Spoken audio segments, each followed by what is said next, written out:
We have 17 and 18-year-old kids that go out and get blown up from a vehicle-borne IED. I got shot in 2005 twice. Was injured in Afghanistan 2010, 2011. And come back and they really don't know what to do with their life. And they've got 3/4 of their life left to live and even more. I come from a combat zone and I come from leading Marines to being told, hey, you can no longer be that action guy. I healed up a little quicker than I should because I wanted to get back into the fight. I wanted to be around the guys and, you know, I wasn't done yet. You know, I felt as though I had let a lot of my fellow Marines down. And that's not the way I really wanted to go out. I really tried to stay in, but my injuries weren't going to let me stay in. So I had this overwhelming depression. I felt as though I could have done more. I should have tried harder.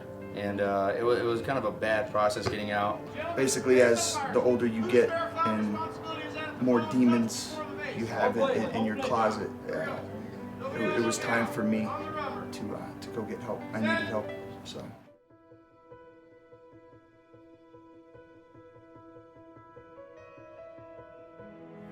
When you're at a point in your life that you feel like you may not have much to give, you may not have much to offer, a support network is all you really need.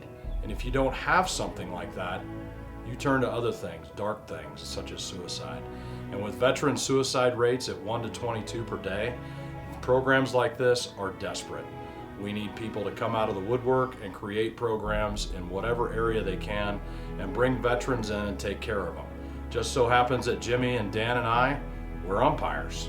So we're gonna take what we like the best and turn it into a program to try to save some of these guys and bring them into our fraternity.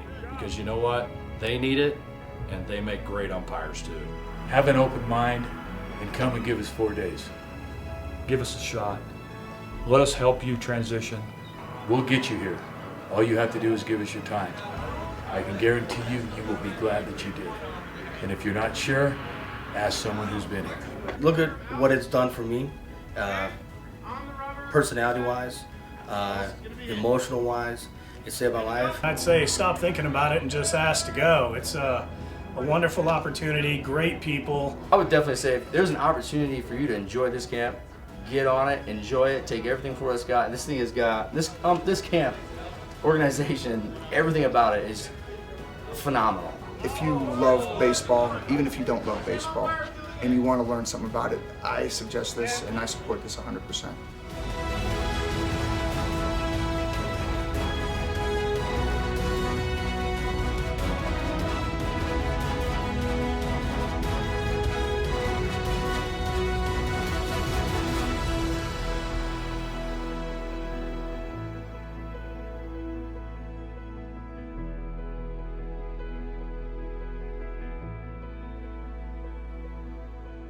Once the guys went through last year, this thing spread like wildfire.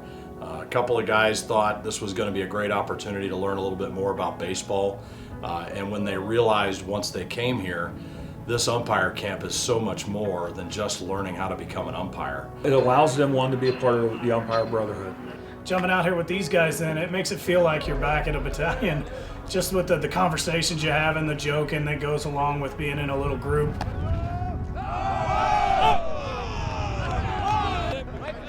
Getting made fun of by the instructors when we do something wrong, we're all in there just picking each other up. It feels great to be a part of that again. That's good.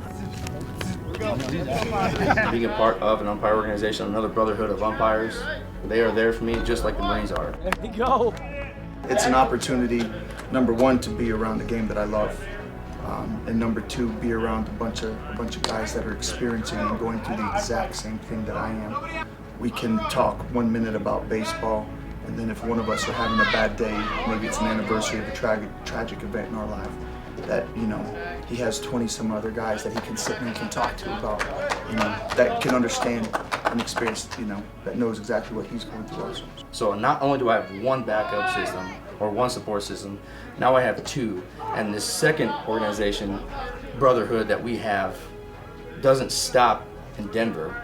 it outlets to wherever everybody else is at. Through the Wounded Warrior Umpire Academy, now we have a network, just like in the Marine Corps, where you know guys in Cleveland and Ohio and Florida and Chicago. You know your friends that were Marines, got out, and they're all umpires together, and we can come together and share the love of baseball. When you umpire, you join a fraternity of men and women that want to be part of this game, and that team never breaks up.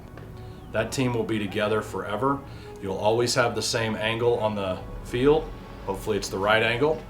And that team will always be together, and you'll always work with those guys.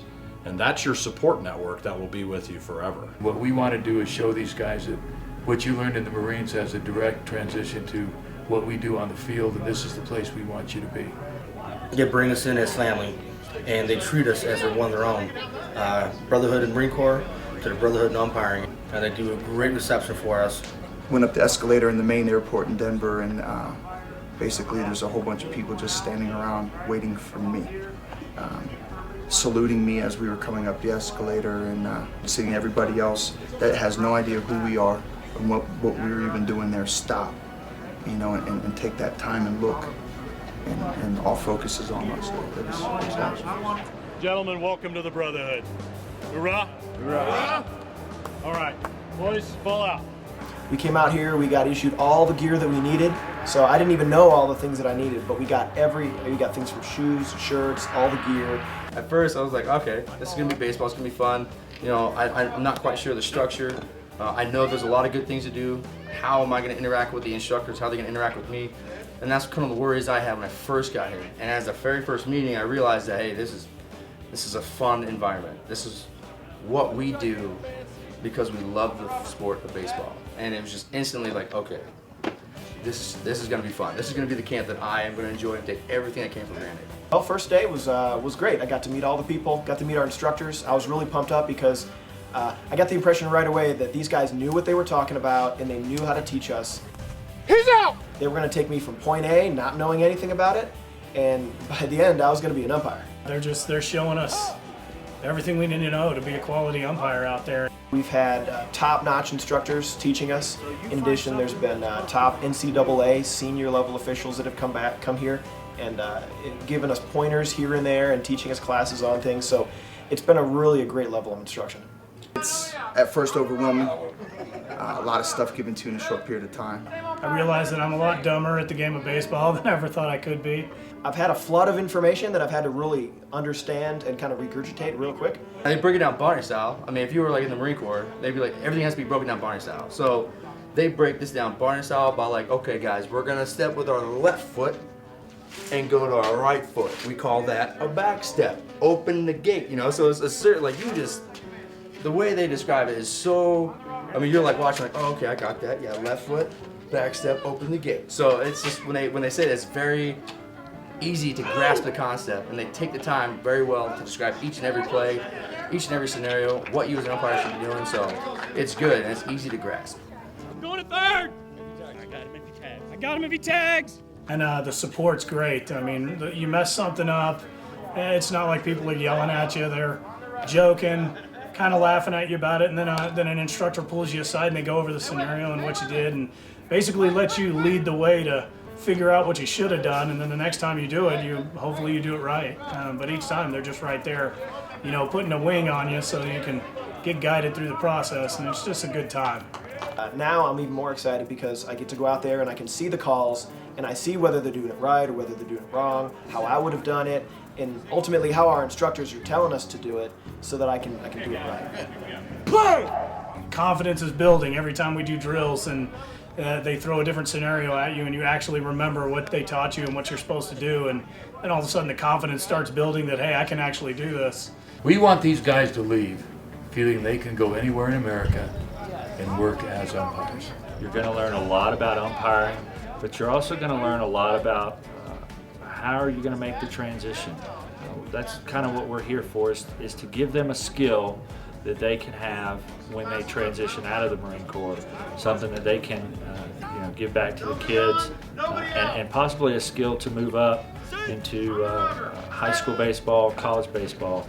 Our program is the only program I know of that is a Wounded Warrior program that actually guarantees employment. I've said this before, any of these guys come back to Colorado, we'll hire them on the spot and put them to work. We've had a couple of success stories that have gone on to do bigger and better things. We've got Tony Morrow, No Neck. Tony No Neck Morrow. Anthony Morrow went on and came back out for an internship to Colorado. And he stayed out here for about 45 days just to help out the high school unit. Saturdays and Sundays, Tony would work 4 games each day. And it was, yes, he needed the experience to be out there, just the repetitive nature of what he was doing. Fulfilled one of his dreams that he talked about last year, was to work on a professional field. And on his last game here in Denver, he was able to work a high school game in Coors Field and work the plate. Last year I was called jacked up as a football bat because there's nothing of the sort. So I didn't know where to go, what to do. I only knew the basics as a baseball player, but I was lost. And then throughout the week, you know, I started learning more. And at the end of the week, calling a game. But from the get-go, I didn't know what to do. I was out of position. I was in the wrong places. I was doing things wrong. But I got to go on from being Little League ball to calling a varsity baseball game here in Colorado at Coors Field. 3-man mechanics. Those are opportunities you have. So you might want to try out if you want to still be in the game. I suspect someday we'll see him out on a college baseball field. He's progressing amazingly. He's back at this camp again for the second year to retool and to refocus. The skill can't be perishable. You know, if you don't do it, get out there, you're rusty. And not only will the players let you know, but definitely the managers, and also, you know, the parents. They got their flaming pikes and skulls ready for you if you don't look like you're doing the right thing out there. And we use him out here this year as a student, but as our first-time demonstrator. So when we need to show him how things are supposed to be done, or if this is an advanced mechanic, we whistle up Tony and have him come out. All right, show him this advanced mechanic. And it really brings a lot of confidence to the other Marines that are overwhelmed with what we're trying to teach them. When they see Tony, from where he was a year ago, not really knowing what he's doing out here, to where he's at now, it gives them a boost of confidence. I can be there in a year. They're really excited about that, and they want to do that. I am amazed at how excited they are to keep going. They don't want to quit. It's that constant feed me more. I want to learn. I want to help myself get that transition, and elated at what they were able to accomplish just in these short 3 days so far. Some of the other Marines that are here and some of the corpsmen, wow. I mean, they're nailing it. They want to do it the right way. They're hard chargers. It's the Marine Corps mentality, and it's the perfect mentality for umpires, because the one thing we're concerned about is we want to get the call right. We want to do it the right way. I'm in. Attaboy. They are yes sir, no sir, what can I do better? Today, going into day 3, I had 4 guys that I could feel confident to put on a baseball field and umpire today. It's exciting to see somebody absorb what you're teaching and hear it, understand it, and then practical application it. That's exciting to see. But when you take a Marine who's seen some of the things that these guys have seen and gone through some of the things that these guys have gone through, and they can segue themselves or pull themselves out of that and segue being a leader into being an umpire and put that together and then excel, it's very exciting as a former Marine myself and as an umpire instructor to see these guys ready to go work a baseball game after 3 days of instruction. I mean, that's incredible. Because you just see the excitement that these guys have, being part of something again. This is a great opportunity for these guys. They want to come and work and do a good job and give back. They've given so much for us that we just need to give back a little bit for them. This program impacts veterans. This program makes a difference. These beautiful instructors that are just donating their time to come out here and support veterans and take the time out of their lives, personal and professional, just to, you know, be a part of training us, guiding us, picking us up when we're not doing so great. It's just awesome. You know, it's wonderful. We've got to get more people involved. We've got to get more people to understand what we're doing. We've created a Facebook account, created a couple of GoFundMe accounts. But our biggest fundraiser to date were local schools in Ohio. Our secretary, who just happens to be my wife, is a 6th grade school teacher back in Columbus, Ohio, where we live. We put together a leadership program for their 6th grade class, and they sold wristbands. And they made over $10,000 for us. Being a teacher, I knew that students and kids really enjoy bracelets and those things, and so I thought, what a great way to try to raise some money. And they dove in head first. Wow, this is really exciting, with the baseball connection and the military connection with some of their family members as well. And they took off with it, made iMovies, different advertising. When they were talking to people, they would tell them what we were doing and what the money was for, and went with it. And they said, along with your donation, along with your help, you then can get a bracelet. So they were trying to talk about what the bracelet represented, as opposed to just getting a silicone bracelet. And what that represents to us as Marines and us as umpires as a gateway for these Marines to transition themselves back into civilian life, to be wanted, to be needed, to feel like they're a part of something, and to protect something that's important to the United States, and that's the game of baseball. A lot of people come up to you in an airport, thank you for your service, thank you for what you do, what can I do to help? This is what you can do to help. I can say that this is one program where every dollar you donate will be used to help the Marines. He's giving me new life and a second chance at life, and will in the future give other Marines and or service members, how big this goes, a second chance at life and give a sense of purpose. It's helping so many people, and it's going to definitely impact the rest of their life. With your donations and your support to us, you are giving an opportunity for a bunch of Marines and sailors and potential applicants to come out here, live their dream, experience, learn a skill, and giving back when we can go umpire games and we can give back to our community. With that statistic of 22 veterans a day committing suicide across the nation, programs to bring veterans in are necessary. We've gone a long way from tying a yellow ribbon around an oak tree. So without programs like us, we're creating statistics.